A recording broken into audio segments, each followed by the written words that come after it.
What's going on, guys? You're back with the Humble Horology channel. So today I'm going to be taking you through my top 5 YouTube watch channels. Now this community's really blossomed over the last few years and there's some fantastic content creators. Some who really pioneered the wristwatch channels on YouTube, and some who are a bit more recent but still hold a lot of weight in the community, and I watch every single video that they put out. Now before we get into the actual content, I just want to give you guys a massive shout out. So my video before last was my video on the best new affordable watches coming out in June 2020, and the engagement on that video has been insane for my channel. So in 5 days it got 270 views, which makes it the most viewed video on my channel, and that's in less than a week. And I've gained 10 subs off that as well, which I know sounds very small fry, but for me that amount of growth is ridiculous off one video. So I have to say a massive thank you. I've loved getting your comments in and engaging with that. That's been awesome. So if you're a new subscriber to the channel, thank you very much for checking the content out, and without any further ado, we'll get into the video. So the first channel that I want to touch on is one that I imagine all of you will know of, and a lot of you will be subscribed to as well, and that is TGV of the Urban Gentry. Now, Tristano has been in the YouTube scene for over 6 years now, so when it comes to the watch and the horology space on this platform, he's definitely one of the founders of this movement. Now, his videos tend to be based around value propositions, so taking a real good deep dive into a watch at all levels of price and asking the question, is this watch good value? Is this watch good value for its price range? And doing comparisons. Now he's also been really well known for doing head-to-head watch videos.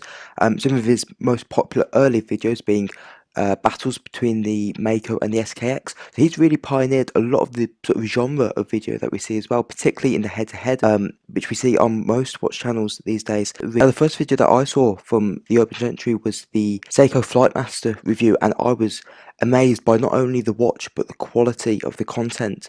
And once I found that, I believe that video came around 3 or 4 years ago, I had a massive backlog of videos to watch through, and it was absolutely fantastic exploring that. And particularly in recent years, the quality of the recording, of the filming has improved as well. So it's become a really good hub for watch related content, and I've got to say it is my favourite watch YouTube channel. Recently TGV uploaded a video saying that his content will be going back to more of its roots, as his deal with Watchbox had ended. So it's got me really excited for what the future holds, and hopefully he keeps on making the amazing content that he's been making for years.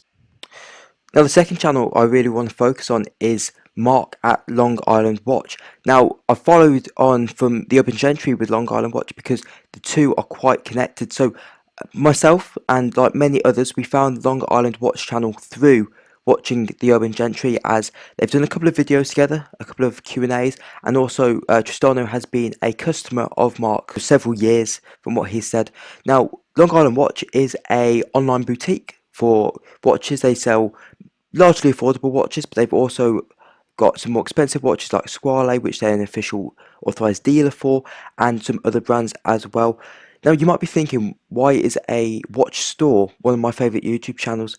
And it's definitely down to the transparency of Mark as the owner of Long Island Watch and the quality of the content that he actually puts out. Now if you go onto Long Island Watch, his most watched videos are actually what he calls watch and learns, which are sort of tutorial videos of what you should know as a watch owner to get the most out of your pieces.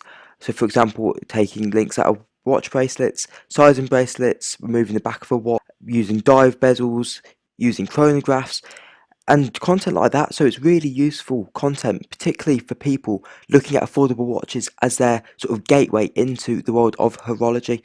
So I think that's the main reason why that fantastic content for new watch collectors, but also the transparency that he has. So he'll do watch reviews and overviews of pieces that he's got in, and he'll be completely honest with you. So if he doesn't like something about the watch, he'll clearly state it.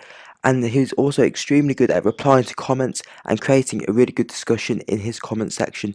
And the reputation he has online as a watch dealer is really second to none. So that's why I'm happy to watch his channel, and I do want to support him. I want to get that Green Islander that I mentioned in the June release video. So as soon as that's back in, I want to get that watch.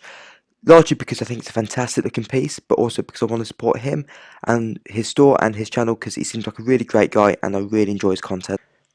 Now the third channel that I want to highlight today is Random Rob. Now he is slightly smaller than the other two, saying that he still does have 36,000 subscribers, so he's still very popular in this space. Now the main difference between the Urban Gentry and Random Rob is the style of video. So Random Rob is prolific at releasing videos. So I'm just looking at his channel right now, and in the past week he must have uploaded at least 10 videos, and these are quality videos. They may not have the level of editing as a Urban Gentry video in terms of that filmography. However, in terms of actual information, it's still extremely good, and he's a very reliable source of videos, and that's what I like. Places like the Urban Gentry, they are a bit slower releasing videos because of that high production value in terms of the editing and the sort of film aspect, particularly in terms of the intros. But with someone like Random Rob, you get that quality content at a very quick but steady pace, so you know that you're going to get consistent videos throughout the week, so you can really use that to supplement your subscription box. He's been making watch videos for about 3 years now, so if you want to get into his channel, you'll have a crazy backlog to get into. And as I said, it's quality content. It's largely based around more affordable pieces as well, so there's a lot of Seiko on that channel, hence the fact that I'm a big fan, because anything Seiko I will watch.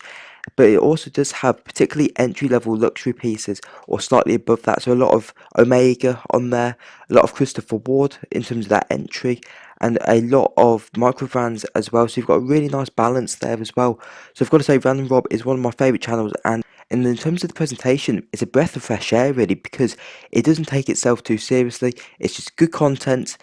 He's very well spoken, and he has a lot of passion when it comes to horology stuff. So that's another great channel that you should really think about checking out. So the next channel we're going to have a look at is Teddy Baldersir. Now Teddy is quite a diverse YouTuber in terms of the content he makes. He's been around for a few years now, his first video coming around 2 years ago, and in that time he's seen a massive amount of growth. So he's got about 200,000 subscribers, which is incredibly impressive considering he hasn't been around for more than 2 years. In terms of the content he actually makes, it's quite diverse. He makes a lot of watch reviews, he does a lot of Q&As because he's got a very active community. He does head-to-head videos, sort of like the Urban Gentry particularly used to make back in the day, and also watch comparison videos in terms of top 10 watches in this price category and things like that. And also does videos with his girlfriend, which I think has seen a lot of growth for him because he's been very clever in terms of the way that he's produced those videos. They're very entertaining and they show more of his personality as well. When it comes to Teddy, as I've really focused on, it's the diversity of videos that keeps me coming back, as he uploads normally once or twice a week, and you don't really know what content you're going to get. You know it's going to be quality content, but in terms of the actual genre of it or the category of the video, you don't really know what you're going to get. You know it's going to be in the horological space, but you don't know what you're getting, which makes it really good because you don't get bored of his content, and he uploads enough to keep him really relevant in the watch space. And he's a YouTube channel that's just going to keep growing because his content's continuously improving. And I've got to say, the interview that he did with Movement Watches was absolutely fantastic. It was a really sort of hard-hitting look at that brand, and one that I really enjoyed. Now last but certainly not least is Just One More Watch. Now the main reason this watch channel differs from the other four is because 99% of the content on this channel are watch reviews. So it doesn't talk about watches outside the context of a review or head-to-head at all really. And I think this is such a great angle for a channel, because unlike the other guys where it's a bit more varied in terms of the style of content, you know what you're getting with Just One More Watch. And I think that's the biggest strength of this channel, is the fact that you know you're going to get 2 or 3 videos a week of different micro brands, different really iconic watches, or maybe some pieces you've never actually seen before, and he's going to give you a really honest overview and review of them.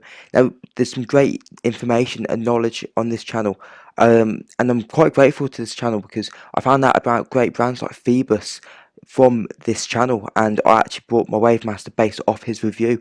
So I'm very thankful for the content this channel makes, as I think it really does give an excellent spotlight to brands that we otherwise probably wouldn't have heard of, a lot of different niche brands, and it's just very authentic as well. There's as much love for a $15 digital Casio as it is for watch that costs thousands. So again, you've got that authenticity, and I think it's an absolutely fantastic channel.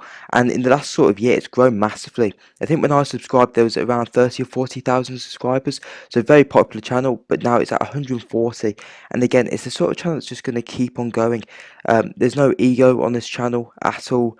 Not that there was with the others, but it's just a very humble channel where it's just bringing you pure content, and it's an absolutely fantastic watch. And despite being last on this list, I probably would say it's my second favourite, just after the Urban Gentry, as it's a very fresh channel. And the way that they produce content is absolutely fantastic, and it's a channel that I just keep coming back to. Okay guys, so that is it for this video. I want to thank you for watching. If you like the video, please feel free to leave a comment, smash that like button, subscribe and press the bell notification so that you hear about our uploads before anybody else. Now obviously I'll watch more watch channels than just these 5 that I've highlighted today, so if you're interested in hearing the rest of the channels that I watch, please let me know in the comments below and I'll make sure to make that video in the future. So thank you for watching, and I'll catch you in the next one.